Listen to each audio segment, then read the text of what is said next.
All in, hashtag Sai, Benji Santiago, Coach Chris de la Cruz, Coach Bujing Akot, and of course si Bailey Sakot. Nandito pa rin si Coach Romel, ng Ateneo de Cebu. And of course, from what I've heard, PYD, mukhang meron naman kumbaga may mga activities naman ng PYD, Coach Bujing, sa Cebu. Pero mukhang lalo yatang mas lalaki pa at mas lalaganap ang program ng PYD sa Cebu. Courtesy of Coach Romel. Paki-explain nga yan sa amin, Coach. Yeah, first of all, this is our first time last summer, we have a basketball camp, with Coach Bujing, and also our chairman is his boss, Regan King. Regan King, the RDAC.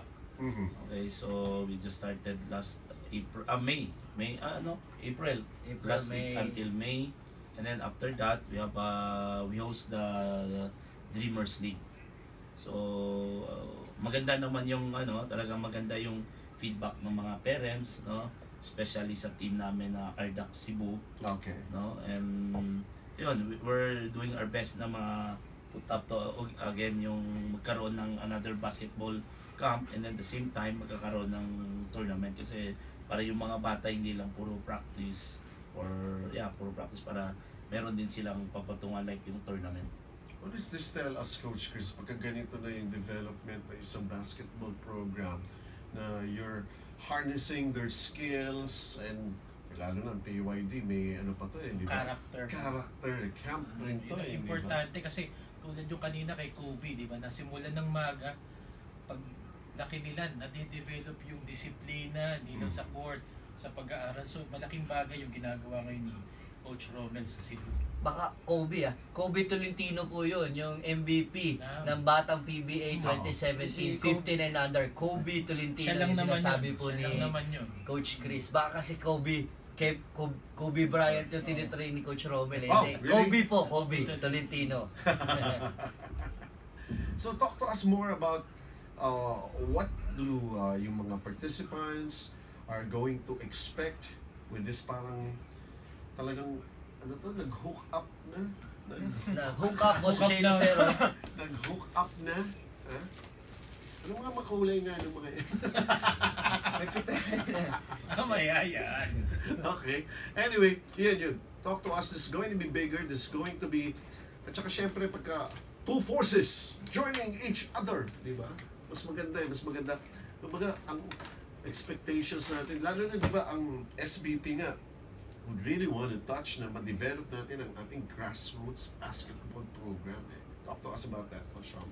Yeah, so we are targeting muna siguro yung 12 under, Siguro we're hoping na maka-start at least kahit 5 or 4. So until we'll see, maybe then we'll put another age bracket naman na 16, 18. Yeah, he's talking about the tournament that he plans to do, na pocket tournament, Dreamers League Cebu. Kasi ang first phase kasi ng program talaga is basketball and character camp. You teach them skills, individual skills into team concept. Yung second phase kasi niyan is the application of what you've learned. Kaya yun yung Dreamers League. So intertwined siya. Kumbaga virtually aligned sila. So ang sinasabi ni Coach, after the camp, may tournament. So yun yung gusto niyang gawin ngayon is pagkaroon ulit ng tournament para sa mga bata. Tapos eventually, gagawa ulit si Coach ng program kasama ang PYD for the basketball camp ulit. That's going to be more and more interesting, So, just in case, how do they get in touch with, PYD? Coach Romel, how will people, yung mga, syempre, they're going to be finding out about this program through this show.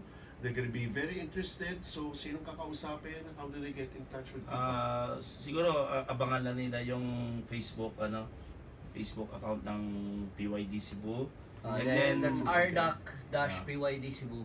And then time to time, once we finalize everything, the schedule, the date, we're going to, kasi ang kagandahan nito, meron naman kaming number sa mga, contact number ng mga, yung mga nag-participate sa amin last summer sa basketball camp, so we'll inform. In fact, kung di ako magkamali, parang time to time sila rin mismo inquire ka sa Sa management. no, na kailan Eager talaga sila. Yeah, they so, want to learn. That's why we're really excited, and we want gusto namin talaga ituloy ito dahil dahil din sa kanila. So syempre para makatulong kami din. Wow, kita nyo naman, you asked for it, you got it already. So they developed this program. Well, coming from the PYD naman na talaga, di ba? Ikaw muna, Baylis, baka may gusto kayo tanong kay Coach Roman. You mentioned kayo na yung RDAC. What can you expound more about RDAC? How do you even spell RDAC?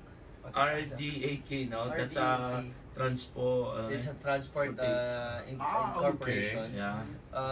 Basically, it's more the heavy equipment. They supplies heavy equipment sa LGUs. And our boss Regan King, is one of, I think it's the only distributor of Harley Davidson. Doon sa Visayas. Sa Visayas. Kaya, if you're in Cebu and you see people in Harley Davidson, that's Kami our po boss. yun. Nahiram. Pinahiram lang. Ayan. So, you want to expound more? This is going to be parang something in Dreamers League natin, ano? And of course, PYD Cebu na ngayon. Wow. It's a collaboration of brains between Coach Romel and me. You know, having all these kids into one page. Talagang gusto lang namin is magkaroon ng tamang pag-uugali. As our previous episode, the PYD and RDAC would like to have better citizen. Yan talagang gustong-gusto ni Boss Regan King. Yes. Sabi niya nga, hindi lahat magiging basketball player, pero lahat magiging mabuting mamamayan. So yun yung pinakagusto talaga ni Boss Regan King. Kaya nag-collaborate kami, talagang parang yung meeting namin, I went to Cebu for just an overnight. Just one talk for a couple of hours and let's do this. We're good. We're in the same page. So tuloy-tuloy na. So si Boss Regan at saka si Coach Romel ang bahala sa Cebu. Tayo to facilitate lang. So if there's program in Cebu, syempre bibisita din yung SAI sa Cebu. Depende kay Coach Romel at kay Boss Regan. Diba? Posibleng hindi. Alright, so all of these things said, I'm sure you're also pretty excited, ano? Talagang sabi nga natin, maganda yung sinasabi ni Coach Bujing at saka ni Coach Romel. It's not just a basketball program, it's having better citizens to live here in the country. I think that serves a bigger and better purpose.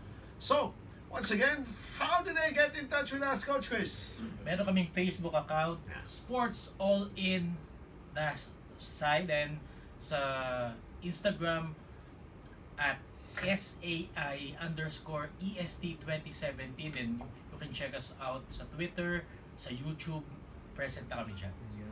Parting shot? Ladies. Happy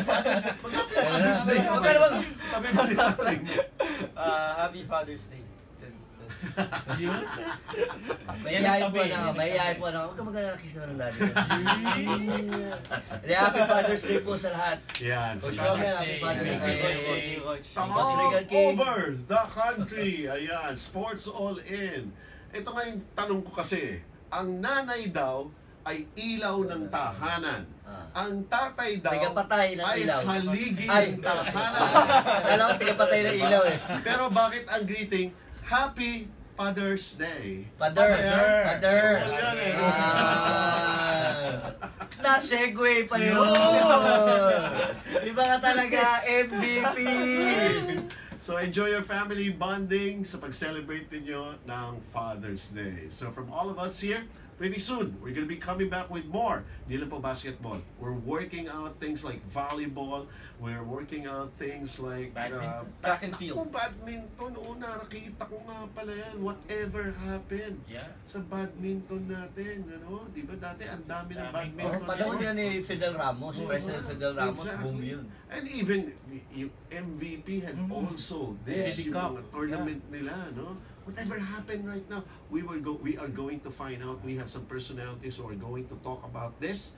Tapos, meron pa tayong pound for pound mga boxers natin. Sino ang #1 ngayon, pound for pound, when it comes to boxing?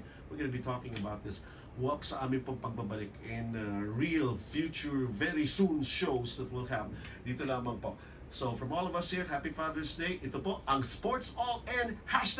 Sai!